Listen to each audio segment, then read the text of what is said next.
So what is it that we are trying to do and achieve? If we are women evaluators, are we going to do a study on Made in Africa? Are we going to train young girls? Are we going to go out? Remember, all evaluation is intended to improve the lives of those with whom we interact. So lastly, I would like to encourage you in two areas. One, to enhance competence. It is not enough to be a woman and think you are successful. The reason why I've spent a long time in the Ministry of Finance, which is the money's world, is because of competence, reading all the time, training all the time, looking for people who know and learning all the time, and being healthy. When many people actually think it is okay to work 24 hours, but you have to be healthy to balance your time, your energy, and be able to work the next day. So Freya is very happy to associate with you, and we look forward to continue this conversation. Thank you very much, Dede, for the invitation, and I wish you all the best of the evening. Thank you.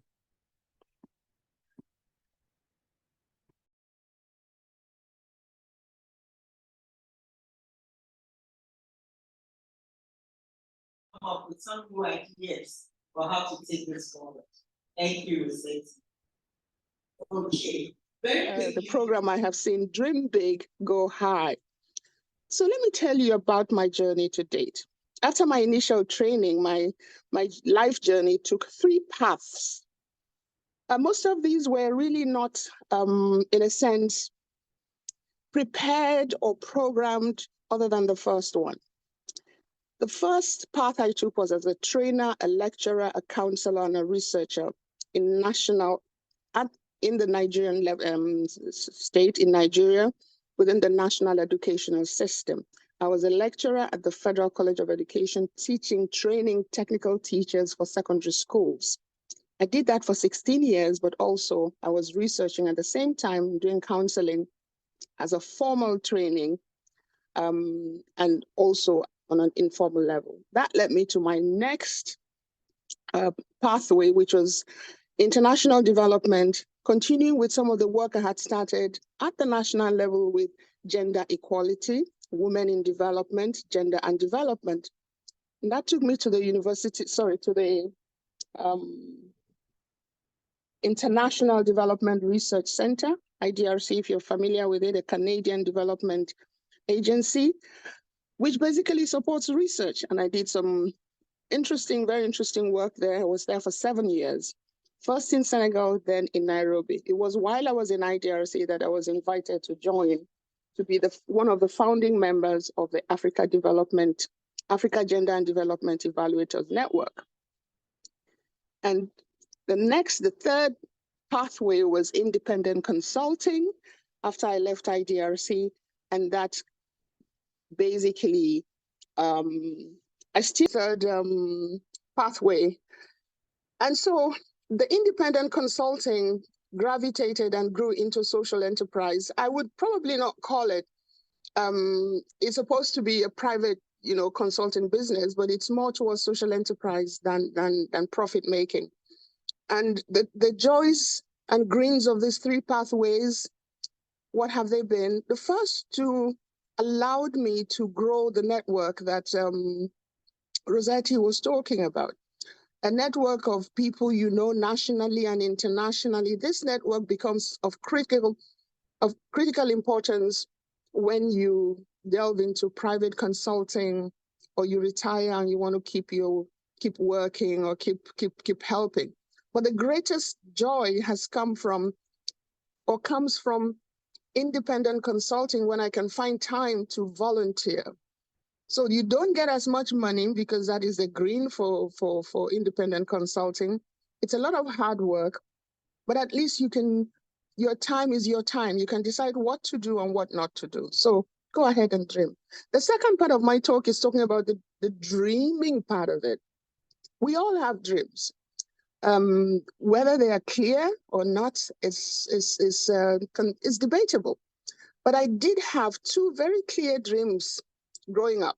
One was to be a teacher, somebody that would have the opportunity to mold minds. Since my initial dream of being a doctor was not possible, my secondary school didn't have a solid science teaching. So the next one was, okay, be a teacher, mold minds. And I did eventually become a teacher, as you can see. That was my first pathway. I had an interesting, exciting, lovely experience training teachers for the technical secondary school in Nigeria, Lagos, Nigeria. My second dream, and these dreams were pretty early while I was in university, was to live and school in the UK, London precisely. At that time, it was clear my parents could not afford me going. They couldn't pay my fees going to school in London, especially graduate school. So I kept applying for a scholarship for 4 consecutive years. In the 4th year, I said this was my last time, and that was the year I got the scholarship. By that time, I had had 3 children, and my mother-in-law was very, very happy about that. I started this dream, or had this struggle, from when I was in university, third year of university, coming out of university, thinking I wanted to go to school, got a scholarship to go to Harvard, but of course I couldn't go to Harvard, and ended up in the UK after 3 children. Good afternoon, good evening, good morning, wherever you're joining us from. And thank you so much for having me at your conference today on the Women in M&E. Today, I've been asked to talk to you about As a Woman Thinks, So Is She. So I thought we'd have a little conversation because this is not like your regular webinars that we normally do that just focuses on the content of M&E. But I think what you're hoping to hear from me, I would imagine, is a little bit more about who Candice McCorkle is and how do I balance my professional roles with all the other roles that I have, because clearly that is something that we all need a little bit of help with, including myself. So I will introduce myself beyond my professional title, and then we'll have a little conversation about this mythical subject of balancing all of our roles. I'll talk a little bit about my views on the persistent and pernicious challenge of patriarchy, and then finally, hopefully, we'll get to talking about what we can do to contribute to bring about the transformation that we need in order to make sure that we have gender equality and that we have an equitable space within which we can all contribute equally as citizens in our countries, in our regions, and globally in our professional roles in M&E, but that also, which doesn't mean that we're neglecting all of the other spaces where we have meaningful roles as well. So everybody, of course, has a story, and I thought I would just share a little bit about mine with you because I think this might have resonance with your story. You know, the M&E sector tends to attract people who are just a tiny bit ambitious and performance oriented. And I thought I'd show you this picture of me in the 7th grade at the end of year prize giving with my big trophy. And I learned from a very young age that one gets rewarded for performance. And that has carried me through to my adulthood. And the second picture you'll see is me with my PhD regalia on, because clearly I learned the trick that if you perform well, society rewards you, of course, your family rewards you. And of course, in that top picture with my mom and my dad, they were always very, very proud of my achievements. But there's also a downside to being so incredibly performance oriented and so incredibly ambitious. And that's the bit that we'll talk about in terms of balancing all of those parts of yourself. So just a little glimpse in terms of who I am. I'm a wife, and you'll see there in the picture that's my husband and my children. I'm the mother of 2 boys aged 11 and 17. I'm the second last born of a family of 6 siblings, hence my having to find some way to get my parents' attention. And of course, I found it through the academic route. I am a South African of mixed racial descent, owing to the miscegenation that accompanied settler colonialism in our country, and therefore my cultural roots are just that tiny bit vague. I was born in 1976, a tumultuous year in the South African political environment, and I was raised in the Eastern Cape province of South Africa in a beautiful coastal city called Gqeberha, and that is where that picture is taken. In fact, at the top there was my family just opposite the beach. It used to be called Port Elizabeth, the colonial name, and I still live there today. The Clear AA office is, of course, in Johannesburg, so I commute between the two cities. I am the director of Clear AA, which is the Center for Learning on Evaluation and Results, Anglophone Africa, where I lead a team of amazingly talented people who make me, as well as the Clear AA Center, look really good. So, what does it mean to be an academic, an evaluator, a leader, a homemaker, etc., etc.? And how do I balance my roles? So I wanted to pose the question to ourselves: is balance truly possible? And have we been sold a myth? And I put these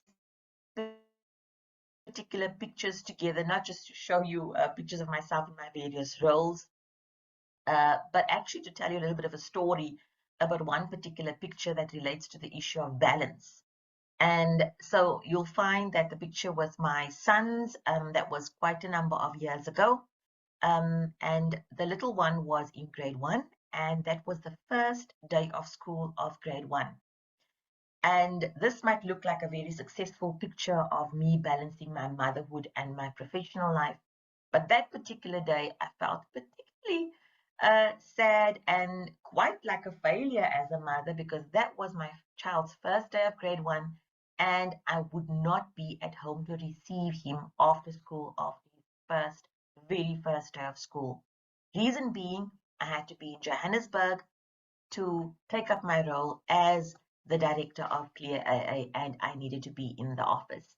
And what would happen was I would only see those boys 3 weeks after that particular picture was taken. And then, of course, there are other pictures of me doing fabulous things at the World Bank offices recently, in Washington, D.C., in Stockholm, on a Clear AA meeting of various centers, and there I am standing with the SDGs, and in my role as a lecturer, and then in my role as a wife, etc., etc. So the reason why I'm questioning therefore whether balance is possible is because I find that we are running ourselves ragged as women, trying to make sure that we are everything: the best mother, the best academic, the best professional, the best daughter, the best homemaker. So after solving the world's problems, you come home, or you leave your study at home to cook dinner and raise fabulous children who are first in the grade and well-rounded sports persons and doing music lessons, and at the same time then being a wife to your husband. It's exhausting. And I think that in our pursuit of excellence, both in terms of our personalities, maybe as people who are really ambitious in the space as professionals, but also I think what the world has, sort of the message they've given us about you can have everything. Particularly, I think the message around, feminism, post-1950s women who had to be barefoot and at home and pregnant in the kitchen. There was really this shift and this move towards saying you can have everything, and you can be a professional, you can be a career woman, while at the same. Thank you. So I was asked to speak about dreaming big and going big. And so, Carl, can you go to the next slide?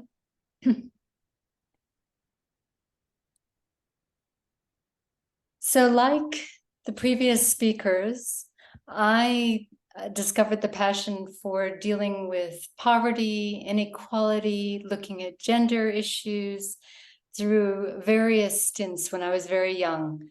First, as an exchange student in high school in Brazil, then in Washington, D.C., which has lots of inequality if you know the United States. Then in Liberia, where I was an intern, and finally in South Africa, where I was hired by USAID as under the Comprehensive Anti-Apartheid Act, and came to South Africa. So in 1988 to start the whole process of working towards a post-apartheid society. And during that time, in these times, I was exposed to evaluation for the first time and was absolutely captivated, like Florence, like Candace, with evaluation and how the insights that you gain from evaluation can really change people's lives. So, next slide, please. In 1993, USAID wanted to send me off to Kazakhstan to start a similar program to the one that I was running in South Africa. And I was like, no, thank you. And so not knowing any better, I started Kulisa Management Services. And I wanted to call it Kulisa. Kulisa means to develop or grow a community or a person. And I wanted to call it Kulisa Monitoring and Evaluation Services. But my business partner said to me, he's a real businessman and he deals with the finance and contracts. He said to me, what if this M&E thing is just a flash in the pan? What happens if nobody does it? Because in the early 90s, nobody knew what it was, right? And on the continent, we didn't have very many evaluators. And so we were really forging a path. So forging a path in two different ways. One, starting a business and really thinking about it as a business while very purpose-driven to make sure that the changes and the organization is truly sustainable. You have to be able to make a profit to keep yourself going. And so we started the company. There were 3 of us who started it. And today there's more than 60 full-time staff, well over 400 consultants who worked for us in 2023. And we have offices in Johannesburg and Washington, D.C., in Lusaka, and indeed in Accra, we have an office, as well as in Baban in Eswatini. So I started this company, and in the early days, it was very, very tough. You know, we were using our credit cards. My business partner would go off to the casino every so often we'd give him some money and he would gamble so that we could make salaries. It was very funny. But, and we went through the same sort of wobblies that most small businesses do between years 2 and 3, where if you don't get that contract, that's it. You, like 9 out of 10 small businesses, will go out of business. But we didn't. And we've made it through. So can we go to the next slide? So as part of the whole social ethos of Kulisa, and because I myself started as an intern in Liberia and as an intern in Washington, D.C., we developed very strong mentoring internship programs. And again, you'll see, look at all these women. Keeping in mind with what Candace has said, Kulisa has always been majority female. And we have started as early as 1995 having internships for women and a few men across the world who came to work with us. And we've had, since then, we've had well over 120 interns, and they have gone from strength to strength. And some of them you might know, people like Benita Williams or Alina Wyatt, for example, started at Kulisa. So part of what I believe is that we do have the role, as Candace said, to build the next generation and to give people real and meaning. So some final words. We haven't really talked much about technical issues in these speakers. But one of the things I'd like to raise with everybody is that the word value is in the middle of the word evaluation. And so you need to bring your values of community, of caring, of seeing the end of inequality, and of commitment to your evaluations, but you also need to remember that when you're measuring something, when you're assessing something, when you're working with people to do an evaluation, you need to measure against something. So what is good is the question I always ask young evaluators that I work with. So is it a rubric that is going to tell you what's good? Is it a benchmark? Is it another comparison? Do we know what is good and what isn't good? And so when you're thinking at any stage of an evaluation, you need to put the word value in and say, against what am I measuring this? And we can talk more about that if you want. The second is that utilization of evaluation is at the heart of all of my work at Kulisa and advisory, and indeed my voluntary work with associations. If people don't use what you do, then what's the point?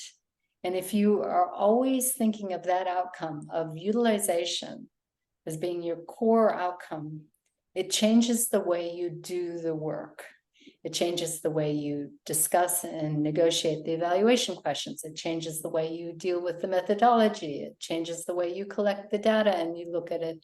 It changes the way you analyze the data. I mean, some of my favorite programs, we've created data parties where with the organization and with beneficiaries, we've tried to make sense of the data. What does it mean? And then best of all, to have a findings and validation and recommendations workshop that really focuses on utilization. Because if individuals themselves who are involved in the programs design the recommendations, you see them actually implementing them because they have an ownership of them. And finally, echoing what all the previous speakers have said, at the core of a successful business, of a career as an advisor, as a person involved in associations, relationships are key. Building trust. So you are not, as an evaluator, providing just a technical role. You are being a critical friend.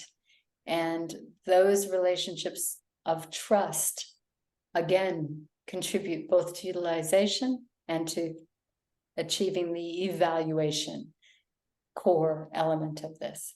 So relationships are critical. You cannot run a business without strong relationships with your clients, with the beneficiaries, with the other organizations, with other service providers. It's just impossible. So I'll stop there and thank you very much and wish Armel so much luck. I've been a member of the WhatsApp group since inception and have really enjoyed the postings, and I really hope that it all goes particularly well for you today, and that we've the team and I have been able to inspire you a bit. Thank you. That's a bit more animated and lively, so that's spoken word.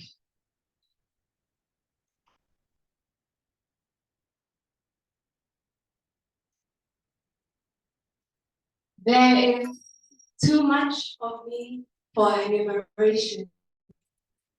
My full extent is far beyond the bounds of evaluation and trust and once all lovingly, yes, I am a woman.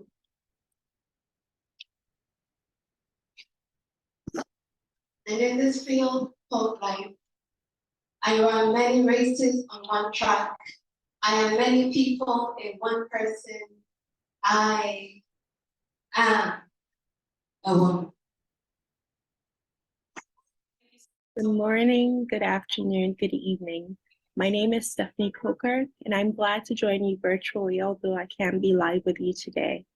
But before I begin, I'd like to state that all views represented are my own and do not in any way reflect the views of the company I work for or any organizations I've worked for in the past. Now, I come to this work with the right of my Ghanaian, Nigerian, and American ancestry, which ground my values and ultimately center my work as a conduit for transformative change of this world, a view that I know many of us share in this space. So Thank you as well to the organizers for extending the kind invitation to provide my perspectives on the topic of fighting for a woman's place in technology and M&E. Although I'd like to adjust it a little bit to a word which I like better, which is advocating for a woman's place in technology and M&E. In the world that we now live in, fighting for or against is an excuse for violence. And with that comes a sense that there should be a winner and a loser. However, with advocating, I hope to leave you with the idea that ideally, we are all winners in this movement for gender equity. But today, I'm here before you to shed light on this topic that it deserves far more attention than it currently receives, which is the pivotal role of women in the monitoring and evaluation profession and the struggles we endure. At the heart of our profession, women have been fundamental contributors. According to the most recent data on members of the American Evaluation Association, just alone, women make up about half of all M&E professionals. And we know that this is often reflected across the globe with our different networks of associations. And as women evaluators, like our male counterparts, we continue to provide keen attention to detail, unmatched analytical skills, and empathetic perspectives, which have often made the difference between successful projects and those that fall short. Yet, unlike our male counterparts, our journey in this profession comes riddled with challenges that are unique to our gender. Historically, as we know, the fields of data science and evaluation have largely been male-dominated. Women entering this space often face the dual challenge of proving our competence in a technical field while battling societal prejudices about our place in the professional world. In international development, this is especially the case working in societies where women already face significant challenges in asserting a role as experts. And women in M&E, as in many professions, frequently grapple with societal expectations and personal aspirations of balancing work and family life.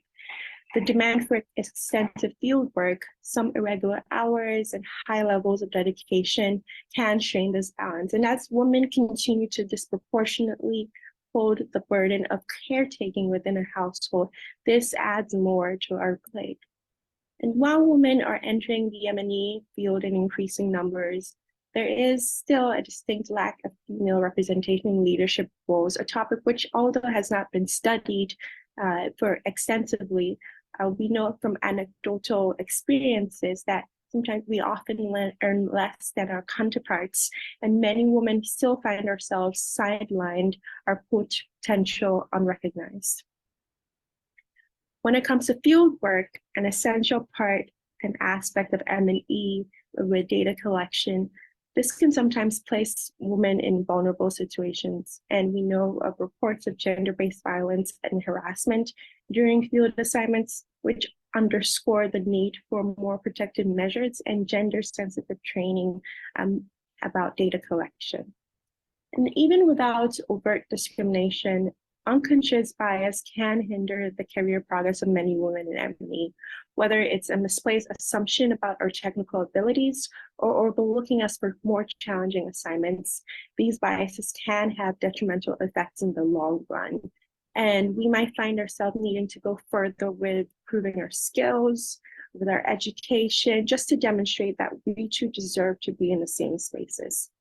But as with all challenges, they pave the way for resilience and growth. As women in M&E, we continue to form networks and groups such as these, the one that we're in right now, which are critical to our resilience. By providing mentorship and training to newcomers in the field, we are all contributing to this work. I myself am a past recipient of a fellowship, which has connected me to many other leaders in the field and has truly helped to launch and sustain my career as an M&E professional. And we are also leveraging technology to understand and think about how to create safer, more efficient ways to collect data. I've been thrilled to be able to partner with other women in M&E tech spaces, including Mala Kumar, formerly at GitHub, and now at the WHO, and Linda Raftree, head of Merle Tech, which is a global network of M&E professionals at the intersection of technology and Merle.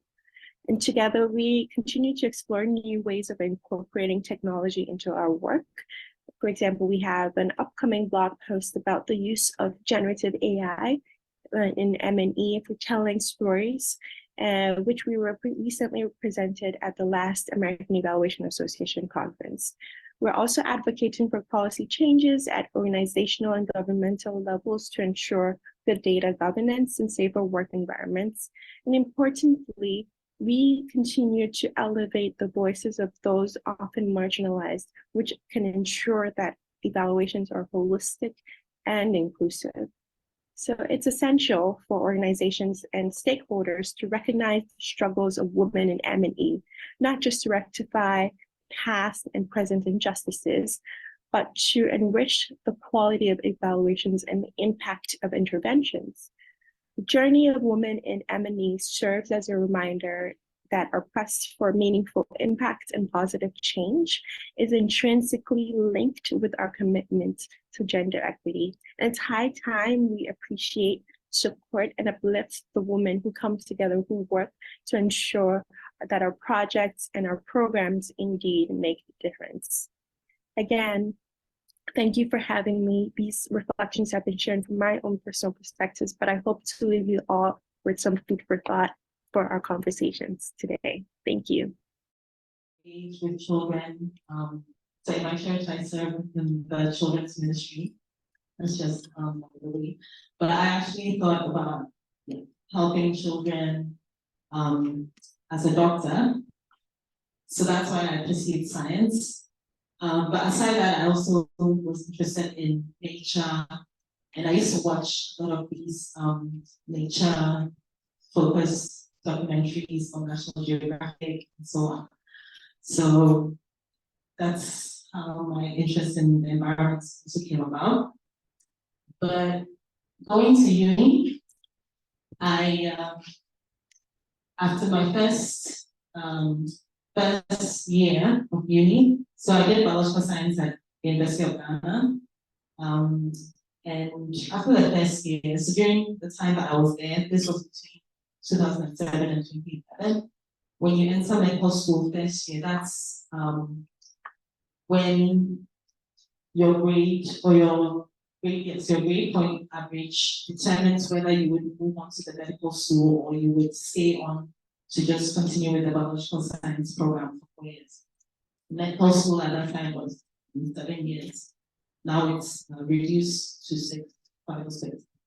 So after the first year, I didn't hit the GPA that would have allowed me to go to the school. So then I decided to, well, I didn't have an option but to just stay on and continue with biological sciences.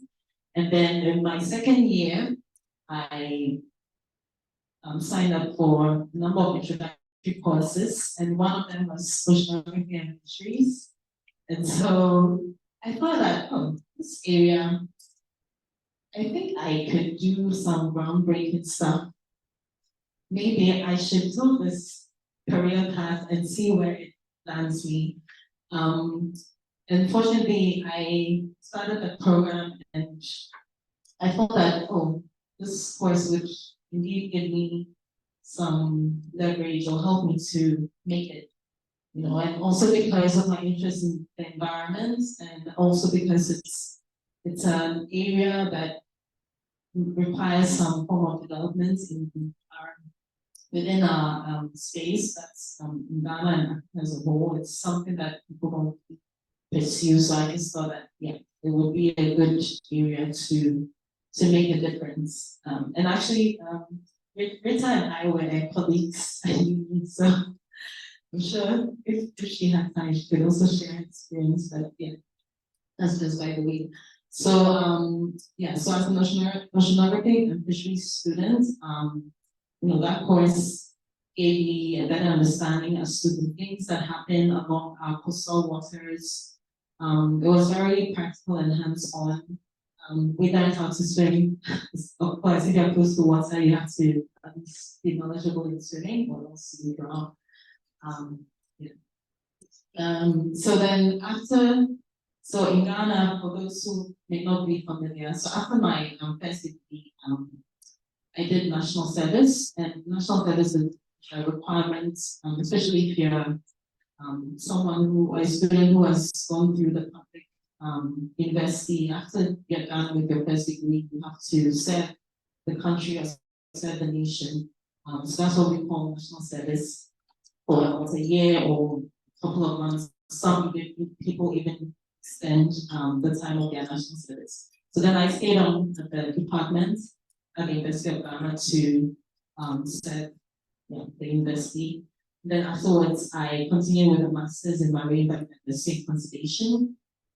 This was an Erasmus Mundus program made up of 7 universities, but each student had to sign up to 2 universities. So there are 2 universities on the side where the universities I pursued my program at.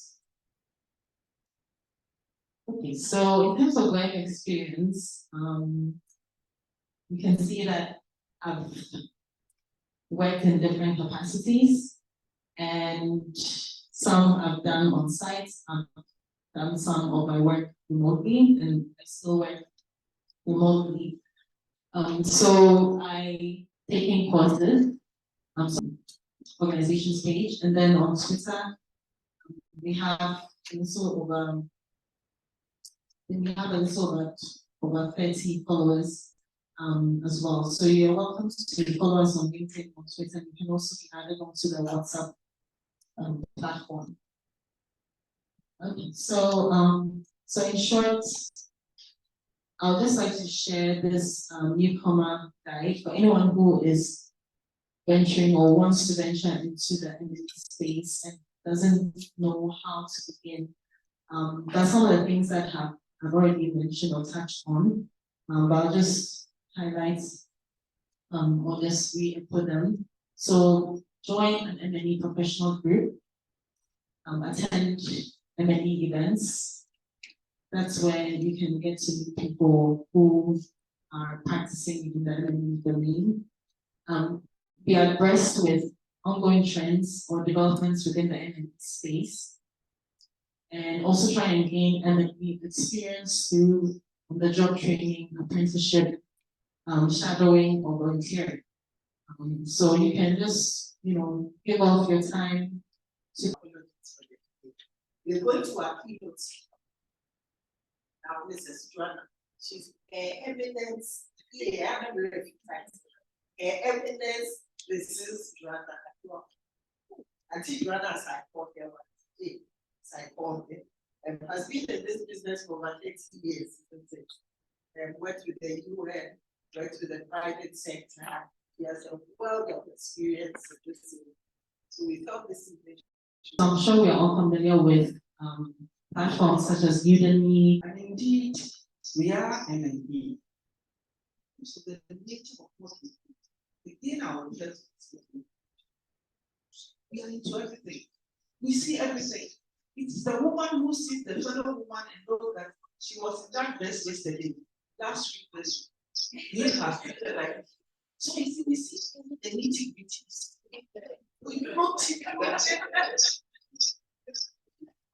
We are endowed in a special way.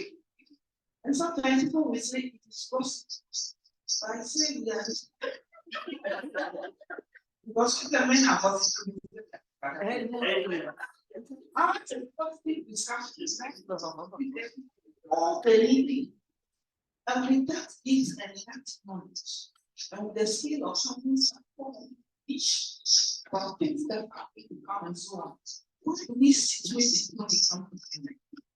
It's just something we can bring people about so that there's a change, sustainable development. But we have to because we are doing this to ensure that at the end of the day, there are issues like down sewage and so on. We are then receiving end. If we don't do something about before happens, we have no problem. That's why it is very important for us as women to be very serious with the issue of men and Eve at the start of a project. Not somewhere along the line, oh, we forgot to meet you. fish out for indicators when they don't. Auntie Abigail, the late Auntie Abigail, will always make sure when we sit down, let's do it before no MNE indicators. So we work backwards with MNE. So at the end of the day, we came up with projects that had every little spice hidden in there. So when at the point Ghana had a bit of, I told my husband, what it is. The Americans would take this part of the money. So when they, I was there. I was part of the stock, so I know what we need. So it is for us all to wake up. When something is clean, what are the indicators? What are the things we are expecting for women?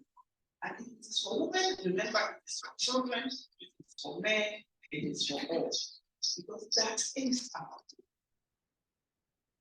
What should be there? Again, when it comes to women, it's about us, our work as mentions, what we are living for our generation tomorrow. I saw this sometimes that, oh, I see what is happening. I ask myself, where did we fail?